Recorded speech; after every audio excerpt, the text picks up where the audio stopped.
cure.org.nz, and also the Cure Kids website, and Tim will show you that website page later.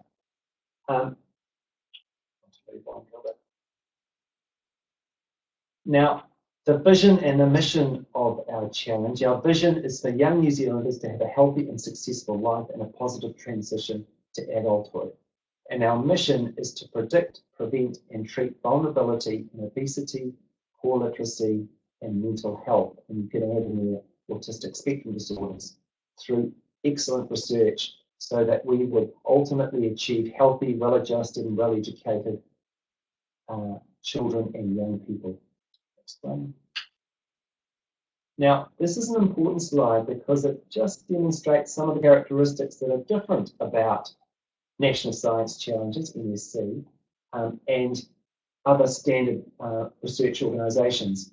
So the National Science Challenges are mission-led more than science-led. And what that means is the expectations of the challenges are to actually lead to positive change within our communities and within our country, as opposed to simply delivering on excellent research published in the best journals in the world. All of that's a gimme, but we are measured by positive change in those parameters that I was telling you about: healthy weight, literacy, mental health problems, autistic spectrum disorders. The National Science Challenges have been asked to address complex, common issues, and all of the problems that I've highlighted to you, obesity, poor literacy, mental health problems, occur in about 1 in 3 children or young people in New Zealand, so they're very common. We encourage creativity beyond business as usual. Do not see this as business as usual. So cross-disciplinary approaches and multi-institutional approaches are encouraged. And a very important point is embodiment of vision Mātauranga, and I'll come back to that in a moment. Strong stakeholder engagement is important when you do mission-led science, because if the science is expected to ultimately lead to change, then it's difficult to do if you don't have engagement with stakeholders. So don't leave stakeholders behind. If you have international experts who are part of your team, that's fine, although they can't receive funding for their time. Next slide, Tim. So you'll struggle to be able to read this document, and the red page is the Vision Mātauranga document. It's about a 12-page document. It's on the A Better Start website, or it will be just after we finish the webinar. And there are 2 key sections to focus on. Section 2.3 and 2.4 that would particularly relate to improving health and social well-being, which is Hauora, and Mātauranga, which is exploring Indigenous knowledge and research and technology. Just to come back, the National Science Challenges and NB who fund them and our board expect proposals to embody Vision Mātauranga. In other words, you need to identify how you are going to engage with Māori and how and with whom and what that could lead to. If that is dismissed and done as often as in research proposals by going to somebody within your university, it might be a Māori advisor, a pro-vice chancellor Māori, to just get them to tick off that you've done the Māori consultation, that could mean that your project could be triaged out, even though the science might be excellent. So this is something you really need to pay attention to, and my strong advice is that you, early in your planning, think about how you go about this and start having conversations with those who need to be involved. Don't do this at the last minute. Tim. Thanks, Wayne. So hi everyone, I look after the research side of things at Cure Kids, and many of you will be familiar with Cure Kids. We're the leading child health research charity in New Zealand. We've done across all of child health. We've been around for about 25 years, and what you've got in front of you there is our website, which I'd encourage you to just go have a look, get a sense of what Cure Kids does and how we go about funding. And our role here is to be the, to go to the next slide, Gilbert, thanks. Sure, to be the administrative lead and the host of this contestable funding round and to apply all of our contestable funding round processes to this collaboration. But we're also a co-funder, so we're putting up $1.4 million of this, of charitable funding, to sit alongside and match the $1.4 million of government funding. So it's very much a collaborative funding effort, not just at the administrative level. So that means that we are applying to this a Cure Kids perspective as well as the Better Start. But as you can see from our vision statement there and the vision statement that Wayne has set out, they're entirely on the same page in terms of what we're trying to achieve as organisations, but specifically around this funding core. Do you want to just go to the next one, Gilbert? Because this is something we just want to spend a little bit of time on, and probably one of the main reasons why you've tuned in is just to understand how we're going to be assessing proposals. And as I say, this has been worked through across both organisations and being administered by Cure Kids. So I'll just take you through these steps as they've set out very basically there, and feel free to ask any questions once we get to that point in a few moments. At the top there, the registration is closing 6th of March, which is this coming Monday, which many of you, or all of you, will be aware of, and the reason why you're tuning in. Just note that actually, if you can, on the title of the project that you're registering with, be as descriptive as possible in that title. It's just helpful for us to get a sense of where it's going. It's one thing to have the checkboxes at the bottom, but we've found that some of the titles to date are incredibly vague. So if you can be as helpful as possible in that descriptor at the top, it's useful to us. And the whole reason for that registration is really just to give us a heads up of what's coming down the pipeline, but to also give us a sense of the balance across the priorities and the nature of the applicants. And occasionally, I'm sure this won't happen to the people that are here because you're all very engaged, but occasionally you do get some rather random applications that may not be entirely aligned with, or in any way actually aligned with the core priorities of obesity, mental health, literacy, and ASD, and it gives us an opportunity to have discussion with those applicants to see if they will indeed proceed to full proposal submission. We don't anticipate that many conversations there. So 3rd of April is the full proposal submission. So this is indeed just a single stage application from the research teams end. So that gives you the month there to work up those full proposals. And from there, when we receive those proposals, they get dropped into an independent expert assessment panel. So none of those members of those panels are, in terms of the voting members, from Cure Kids or from Better Start, they're entirely independent. And we have got those 4 boxes there to represent the 4 specialist sub-panels that exist within there. So it's not one big panel across those 4 priorities. We do have the 4 specialist sub-assessment panels.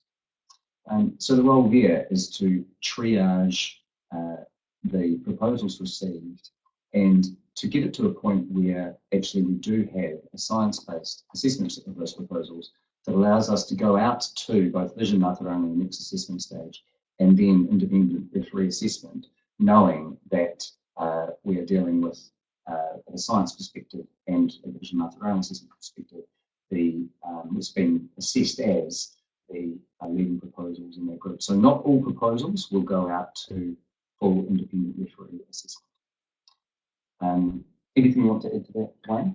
Just a minor point, and there's been a bit of confusion in some institutions where I think those I've spoken to thought that following registration there was going to be a triaging and then applicants invited to full proposal.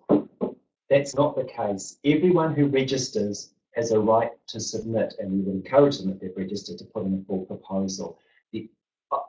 As Tim indicated, the purpose of registration is to get a sense of how many applications there are across the domains to assemble the expert committee. So everyone who registers is able to put in a full submission and should assume so. There is no triaging done just after registration. It's important to note that if you haven't submitted a registration, you won't then be able to submit a proposal at a later stage. So we're not going to the late entries. So we, just to go back to the Vision Mātauranga assessment stage there, so that is a specialist Vision Mātauranga assessment panel, and that will then confirm at that stage which proposals go out to the independent referee assessment. That will be potentially local referee, New Zealand-based referees, but likely to also will definitely include international peer review assessment.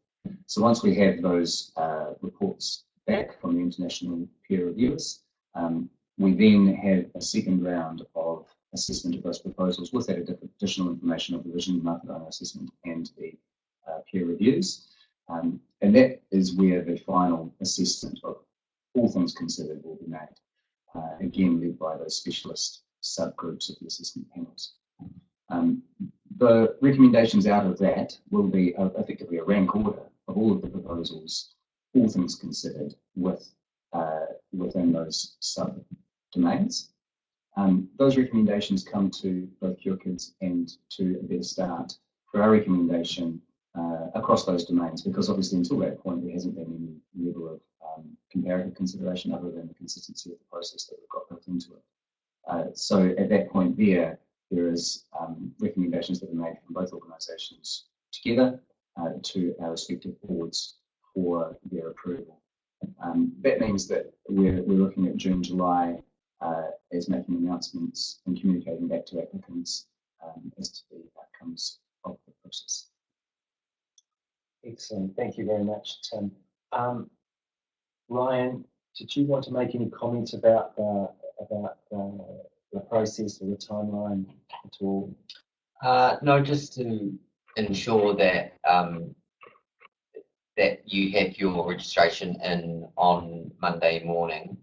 Monday afternoon, evening at 5 p.m. And I encourage you not to rush it and submit early if you can. I think just to add to that, there isn't a lot required to register.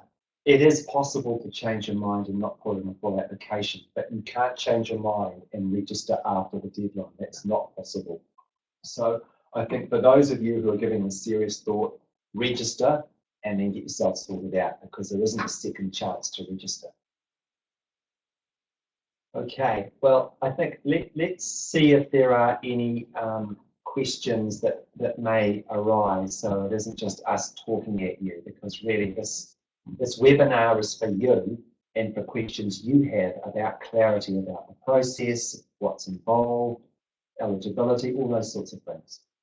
So are there any questions? Remember, if you just put your name in and question, and we'll invite you then to ask the questions, just so that we don't have 3 people wanting to ask the questions simultaneously. Can there be more? So Karen has asked the question, can there be more than one PI? Karen, do you want to talk to that while you're asking that particular question about more than one PI?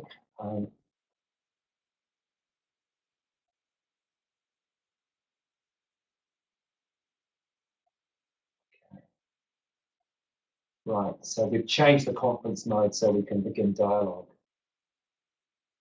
Try again, we've just moved the webinar into conversation mode.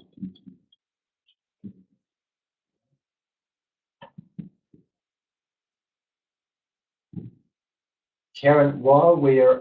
She needs to click ask question. She needs to click ask question. Okay, maybe you need to click ask question. Let me try and begin to answer your question for you, and I'm trying to best guess the rationale behind your question. If there is going to be a list beyond registration, given that registration is not used in the assessment process, there are going to be investigators listed.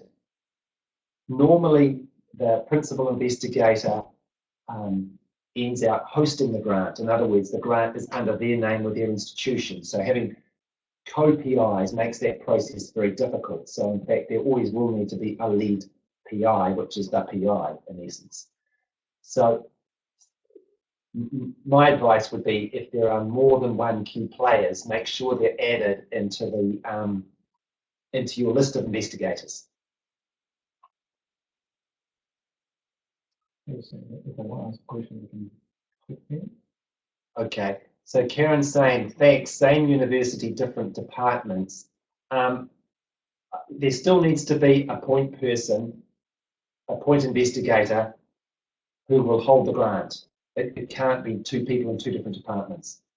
Now, there can be a PI, and one of them can be an associate investigator or another member of the investigator.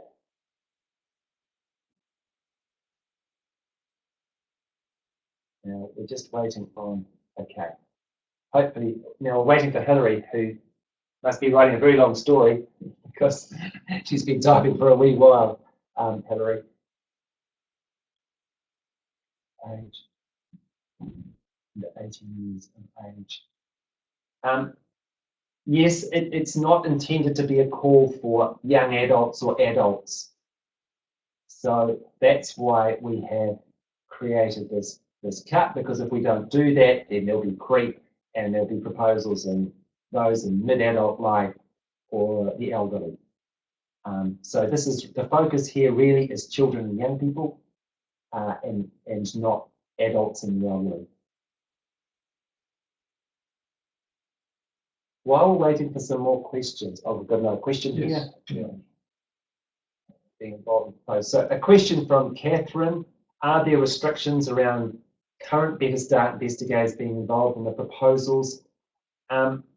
We are trying, from the Better Start's perspective, we're trying to increase the number of researchers who can engage in the process. And what we're doing our best to do is to avoid the same investigators from Better Start ploughing back into the process and therefore getting more money. And we're trying to maximise opportunity to the greatest number of researchers. If there was a minor investigator on a Better Start proposal, they could be a minor investigator on another proposal, but that's as close as it could be. It couldn't be a major investigator or a PI who then gets included on your proposal. And I've talked to the Better Start PIs about that, and that's why they are not they're not involved in this process. Jordan, can the PI be an independent researcher? Yes. Researchers, so Jordan's asked, can the PI be an independent researcher, not attached to an institution? Absolutely. There are no boundaries on organisations, correct? So I need to be careful about what I say there, Tim and Ryan. Just that in the, so I think in the guidance we've said that we would expect that they would be a DHB, a university, or a research institute. I think we might need to just, because the only consideration there from Kilkit's perspective is at the administrative and funding level. So there's been a level of due diligence that's been undertaken across those three categories. So we probably just need to reach a position on that, given that an independent researcher would be the recipient of funding, and we would need to just have some due diligence in place so we can work that way through. Yeah. I think just coming back to Tim's point, you know, it's possible to be an independent researcher who is self-employed, who lives at home, and that's their operational base. And this comes back to your point, Tim, that if you had a contract with them, it's not part of an established group or organisation, and that itself creates potentially a problem. I guess the other thing, you know, could it be part of a school or another organisation that actually has a credible structure and track record, if you know what I mean? Yes. So that you're basically not gifting a whole lot of money over that could just then sort of disappear because there isn't any sort of accountability. So coming back to your point then, Jordan, I hope that helps you. Now, Hillary is asking, teenagers, do they have to be under 18? She's pushing. Yes, they do. Because I think if you're saying, well, can they be 19, 20, 22, 24, 25, 26? Well, you know, we're really getting into creep, Hillary, and my advice is to tweak and tune the group that you're wanting to address to just fit within the envelope. I think maybe what she's asking there is, do we need to exclude 19-year-olds as a subset of teenagers because of that? Yeah. If you had a cluster and it had a couple of 19-year-olds, but the rest were the right age, that would probably work. But if you've got a cluster that are all between 18 and 35, that would be a problem. Missy, how are you thinking about synergies between new and current projects? Yeah, very good question, Missy. So the question is about synergies between new and current projects. I think the first important thing, and I didn't mention, and that was a major omission, you should go to on our website, abetterstart.nz. It's really imperative to read the summaries of the 4 proposal areas there. I think they're 1 or 2 pages, because what we don't want is to have studies that are almost the same or similar, another great idea, and the proposal comes in, because that will be excluded. They need to have points of distinction. Now, if they are clearly complementary, that's fine.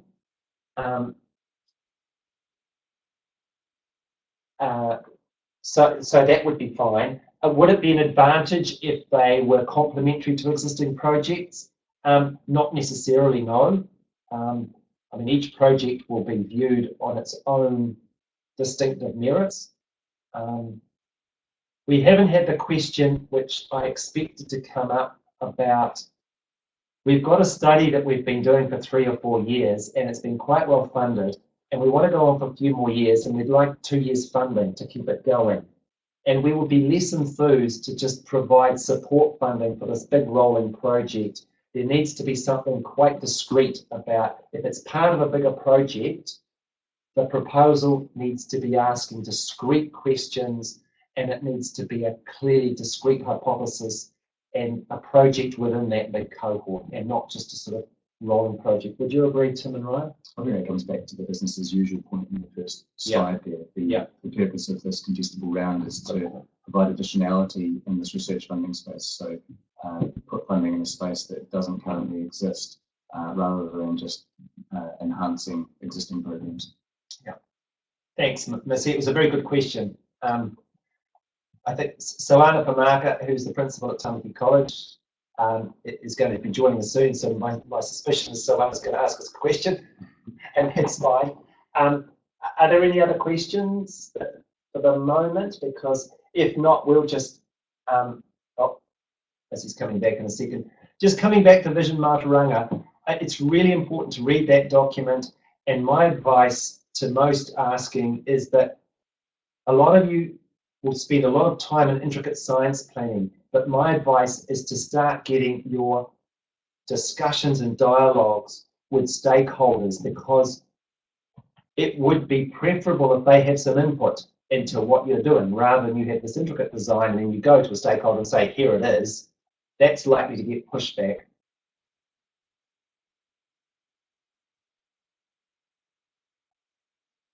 So Missy's asked, just following up on Hillary's question, some children can be at school until they are 20.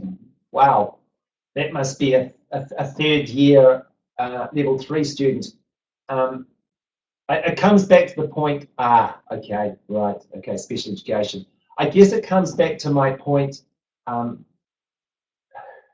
Hillary and Missy, so we're stretching now, 21, next best offer. The heart of it has got to be in our age group. If there are a few who creep around the edges, that's fine. But if really the cohort that you want to look at are all between 18 and 24, it will be a problem for you.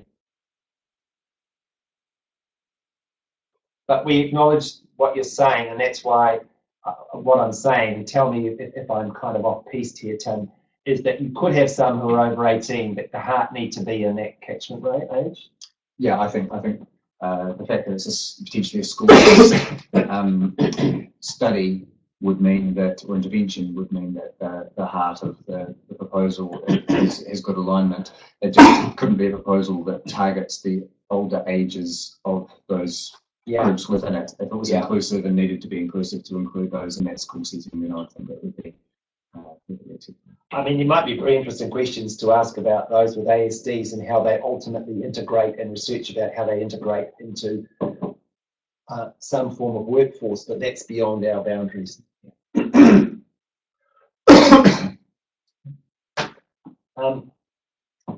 Other questions? We've had some very good questions, so that's great to see. What we will do, and I'll just go around the room to see whether there are any other comments that the team of 4 in the room have, and we'll give you a little bit longer. if it seems like we dry up out of questions and there's a pause for a while, then we'll just close the webinar. If at the end of the webinar you think, oh, damn, I really want to ask a couple more questions or know something else, you can register for the other two. It's not just I can only register for one webinar. You can register for all three if you can.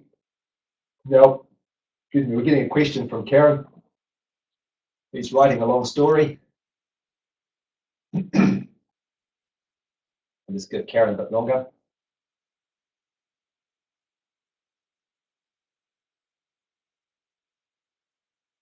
We've got questions coming from Karen and Sawana in that order. So Karen, when your question pops up, we'll come back to answering it, and then we'll come back to your question, Sawana.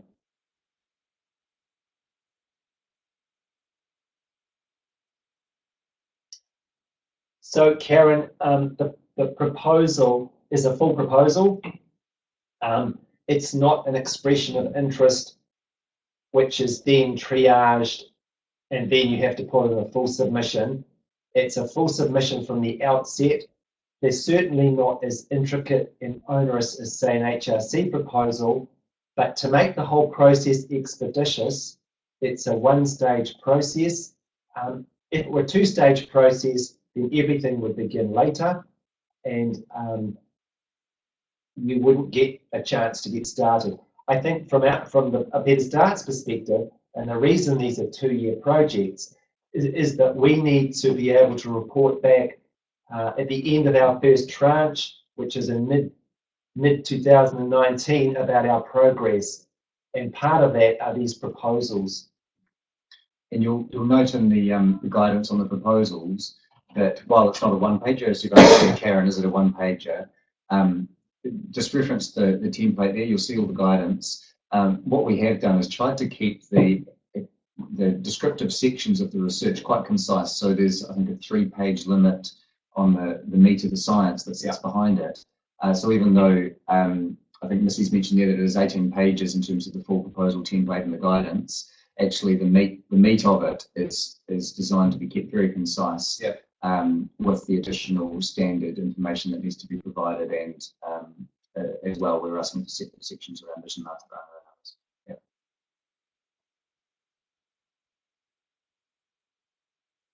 and others. Okay.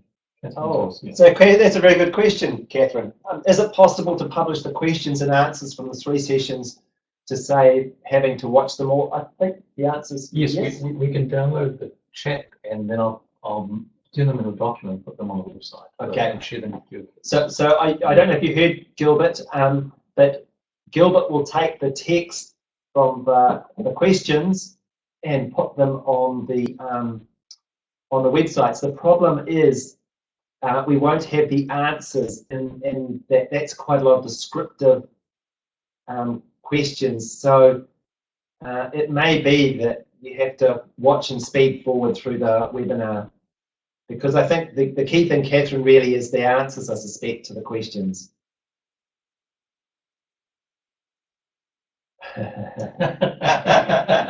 Experience. Very good, Hilary. Very good. So Hilary's asked, you've mentioned what you don't want to see. Can you give an idea of what an ideal project would look like? An ideal project would firstly demonstrate that considerable consideration has been given to stakeholders in the design of the science, because that's foreign to most scientists, who typically go away, think of a great idea, and eventually come back and so they eventually come back and say, oh, okay, well, we haven't really thought about that. So I think that's an important process.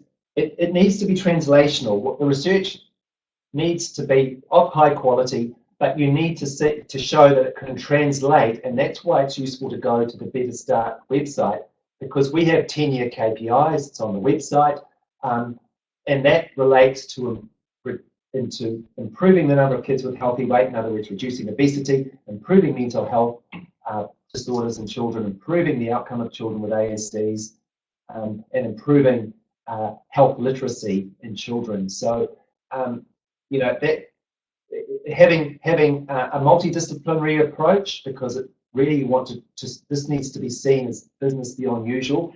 And if you have links between the themes, that's also helpful, because sometimes we focus so much on having a really specific primary outcome, and we forget that some of the secondary outcomes can spill over. In other words, an obesity intervention, you might also measure some aspect of psychological well-being and mental health, for example, or you might try and link in health literacy into that. So looking at crossing domains is actually a good thing. Now, often with research proposals, say for the HRC, they're seeking intricate specificity and not too much distraction away from your primary outcome.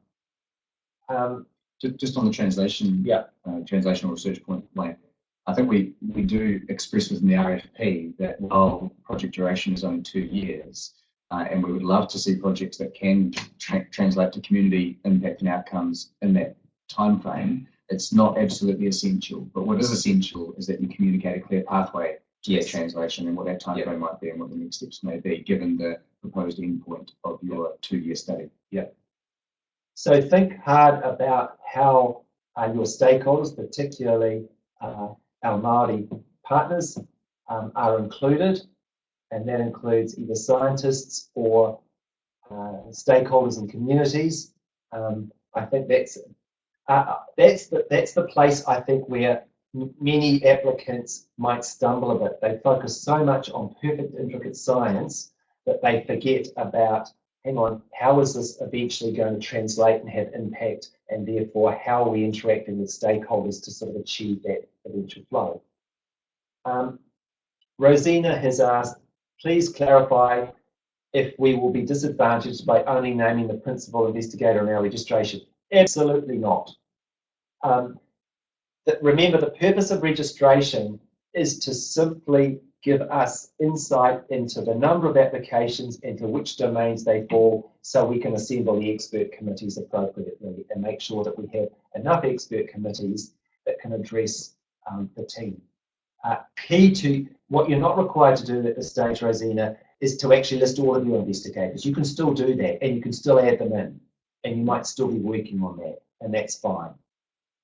And just to note as well on the registration form that you're asked to indicate the primary domain that it's addressing, and also any others. And in case it's not clear enough, that primary box that you tick determines the specialist the specialist subpanel that will get dropped into.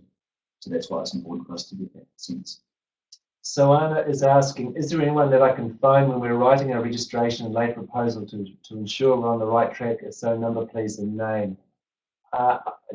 There are several possibilities. One, and I know, Soana, you sit outside sort of the standard tertiary institutions, which are universities and DHBs.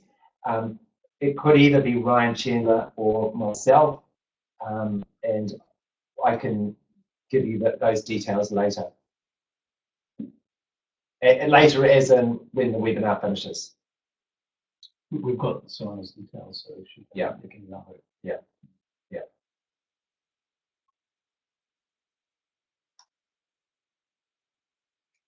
Okay.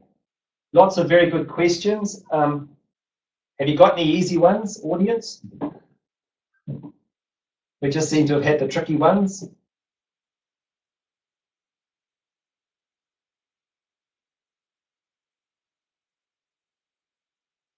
Cool. We've got it. Just to let the audience know, we've got 2 more questions coming from Hillary and then Soana.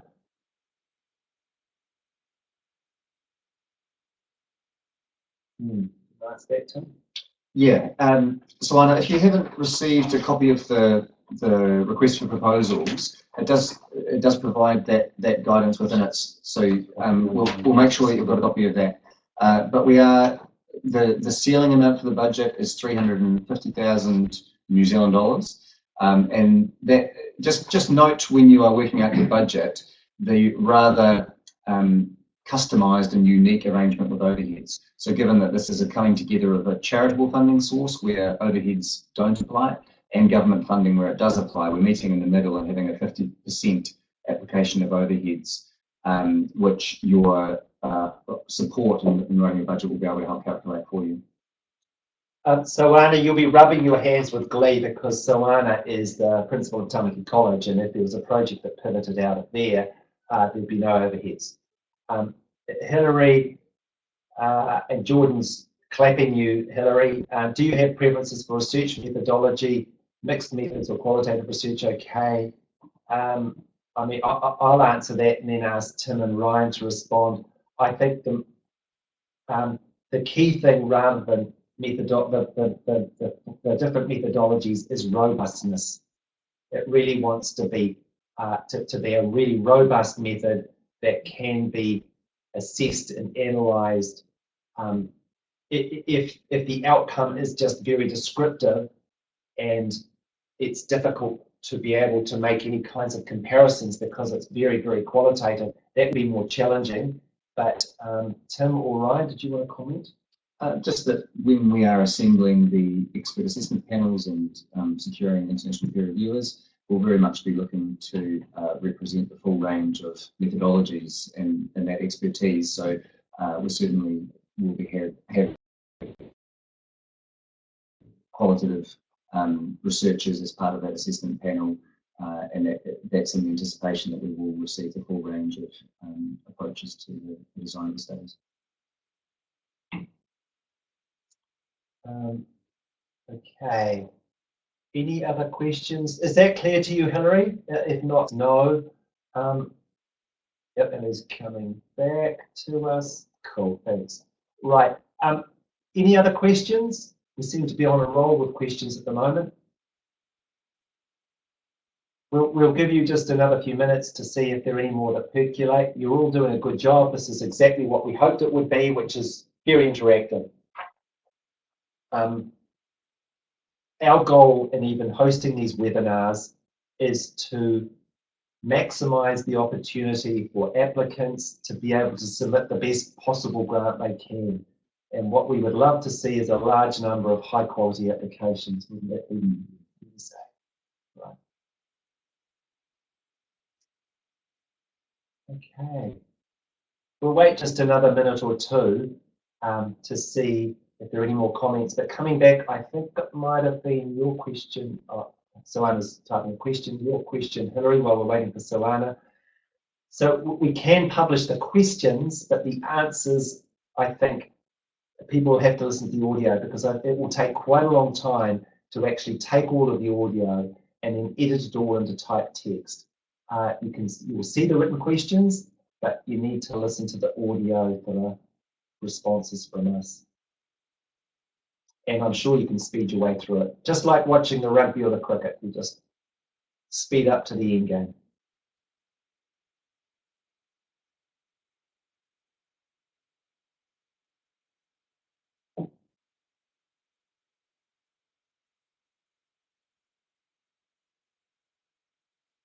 Just waiting for two more questions, I think, from Soana and Hilary. We've just got one from via email from the research officer at Togo Christchurch. So, yes. Are DHB staff members permitted to apply as the lead PI? The answer, you're nodding yes. Yeah, absolutely. Absolutely. Yep. So we certainly wouldn't want to exclude DHB employees. There are a large number of practitioners, and I don't just mean doctors, who work in DHBs who are eligible to apply. We really want to maximize opportunity here for great creative proposals. Move it down. Yep. Are you expecting Maori only, a Pacific only project, or a mix is fine? So are the proposals? So Anna's asked a question: are you expecting a Maori only or Pacific only project, or a mix is fine? The answer is a mix is fine, including European. The call is not just for Maori or Pacifica or combined proposals. It's for all New Zealanders, but clearly Maori are very important, as are Pacifica, because if we look across those domains, they are more vulnerable groups. So clearly inclusion of Māori and Pacifica is very important. Now, Hillary's asked, are the following webinars going to cover the same information? Broadly, yes, Hillary, but the Q&A could be different. In fact, will be different because we've got 20, 25 people involved in each of the webinars at least, and there are still more who might register. So the Q&A could be different. The information we're sharing with you is the same, but the Q&A will be different. Hillary's also asked, what ethics committees do these proposals have to go to? Your own local ethics committees. It will depend on which part of the country you're in. If it's a health-related one, it'll go to either a university or the National Health and Disabilities ethics committees. If it's education, there'll be institutional ethics committees. So it's whatever your appropriate local ethics committee is. That's fine. That's fine, Sawana. So, do we have any other questions or final questions? A lot of very good questions. You've been very, very active and quick with the fingers. So, just to reiterate, if from the webinar you think, oh, there could be some more stuff I might like to know about this. The webinars aren't long. Most of the 3 webinars will probably be shorter than an hour. So if you did want to log into any of the others to see what was going on, then just register with the webinar, and you can see, because the questions and answers will the questions at least will be different across the webinars, because it looks as if there aren't a lot of crossover. There isn't a lot of crossover between participants. There are participants who look like they're registering for multiple webinars. At the moment, we've got different groups for each of the 3 webinars. And Gilbert, just remind me of the dates and the times of the webinars for next week.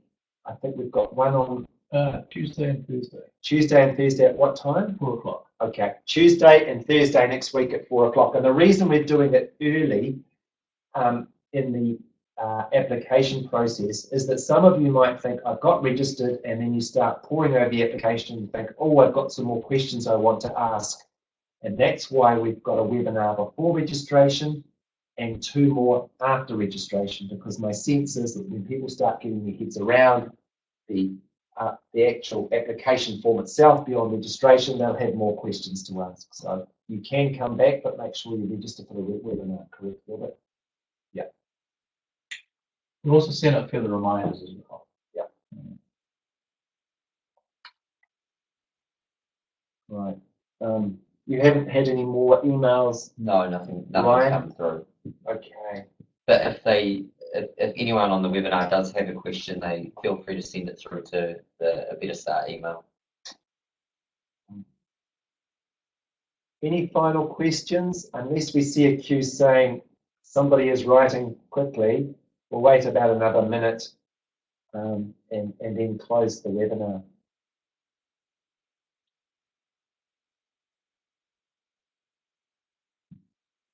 While we're waiting, do any of you want to make a comment about whether you found the webinar unhelpful? I'm hoping that most of you, we're not looking for plaudits, because I'm assuming that most of you will find it helpful to have questions asked. But do any of you have a comment around how the webinar could be better? Thank you, Karen.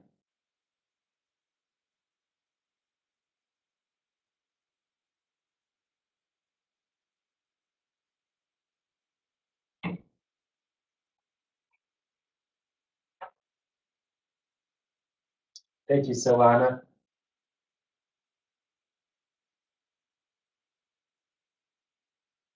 Of course, with all these compliments, we're collecting your names, we'll match them to the grants. No, we won't. No, it's just helpful. If there's something that we can do slightly differently, then we'll do it. Hillary has a story for us. Okay, that's fine, Hillary. If you do have more questions ongoing, my suggestion is log into one of the 2 webinars next week, because my sense is that beyond registration, applicants are going to be thinking about what they're doing, and that's when more questions will come.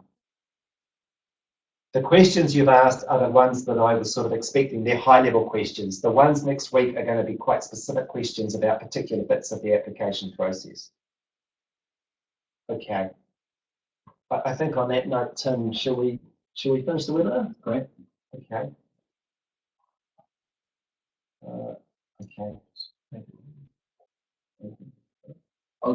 Well, thanks everyone for your time, for engaging with this, trying out. We did think a lot about whether actually we need to go into a road trip, but this seems to work really well. So thank you for engaging with it, for your interest, and we look forward to hopefully receiving your applications or your registrations on Monday. Thanks very much. Thanks, everyone. Thank you.